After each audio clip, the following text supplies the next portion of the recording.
too, and so they need a place to be. This video captured the bear 2 miles away just before midnight on Monday.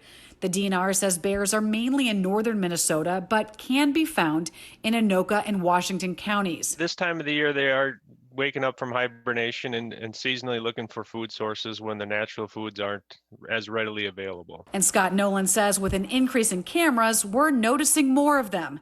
The best advice is to leave a bear alone. And experts recommend keeping small animals and food sources like trash indoors at night for 2 to 3 weeks or until the bear moves away from your neighborhood. And in case you missed it, Rochester Public Schools will continue using school resource officers. Last night, the RPS board approved a 1-year contract with the Rochester Police Department through June 30th of next year. The contract allows 5 officers to serve among 8 different schools in the district. Board members had several concerns going into the vote, including how comfortable students feel in the presence of law enforcement. The board is still working out details about officer roles while on duty in the school buildings. Governor Tim Walz has proclaimed today Workers' Memorial Day, putting a spotlight on work zone safety.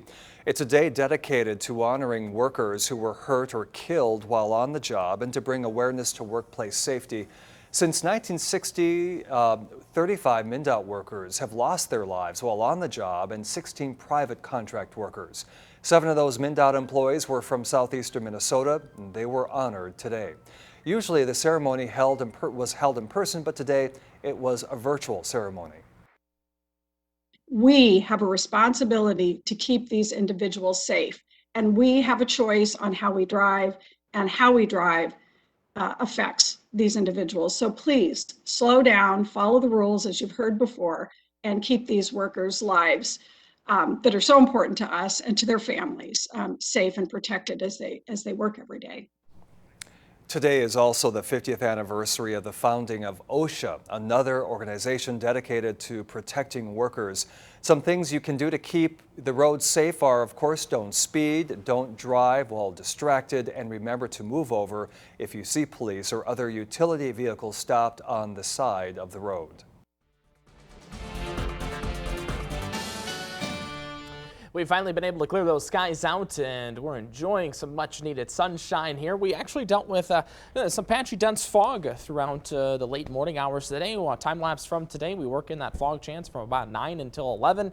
And then watch as we start to slowly clear those skies out and eventually see some sunshine and those blue skies return here to Rochester as we have current temperatures at 57. That's our high temperature so far for today. With those clearing skies, we've warmed those temperatures up. Wind still out of the east-northeast at about 7 miles per hour. So current temperatures so far tonight, still sitting in those mid-50s. Rushford, Winona, 58 right now in La Crosse.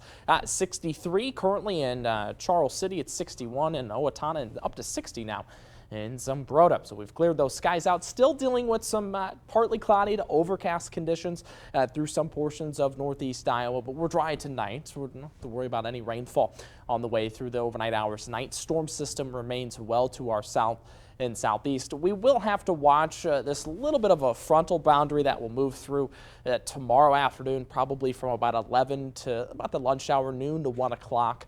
Maybe a quick little stray shower tomorrow with enough lift in the atmosphere. Most of us end up staying dry, although we still need some rainfall. We got some rain yesterday and even today, so that brought our total so far for the month of April to 81/107 inch of rain. So we're actually under an inch all month long, and we're still looking at a deficit at about 2.5 inches of rainfall. So we would slot in just in between 3 and 4 so far this month. So maybe working a chance for an isolated shower tomorrow, but that's pretty much it for the rest of the month of April. So future track here. Overnight tonight, we continue to deal with just some high-level clouds, partly cloudy overnight tonight. We'll see some sunshine early tomorrow. The frontal boundary ends up moving in by about noon. Notice some isolated showers